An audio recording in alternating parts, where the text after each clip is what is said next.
کہ عمران خان کے محمد بن سلمان کے ساتھ ریلیشنز اچھے نہیں تھے. عمران خان نے ان کے بارے میں ایک دو جگہ پہ بیٹھ کے نجی محفلوں میں ان کا ذکر اچھے الفاظ میں نہیں کیا.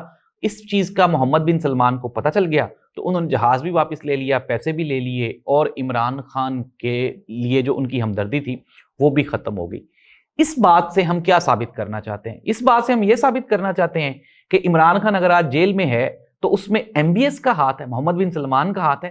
تو یہ بالکل جھوٹ ہے، یہ ایک منافقانہ سوچ ہے. ہم نے عمران خان کو دیکھا، عمران خان جب سعودی عرب کے دورے پہ گئے تو عمران خان پاکستان کا پہلا وزیر اعظم تھا جس کی گاڑی خود سعودی ولی عہد نے ڈرائیو کی، اور پھر وہاں پہ بڑا پروٹوکول دیا گیا عمران خان کو. پھر ایم بی ایس پاکستان آئے اور عمران خان کے ساتھ بھی اس کی جو محبت تھی وہ دیدنی تھی.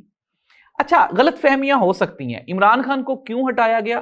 عمران خان کو ایم بی ایس کی ناراضگی کی وجہ سے نہیں ہٹایا گیا، عمران خان کو جو بائیڈن کی ناراضگی کی وجہ سے ہٹایا گیا، کیونکہ عمران خان رشیا گیا اور امریکن لابی کے خلاف اس نے رشیا کا دورہ کیا.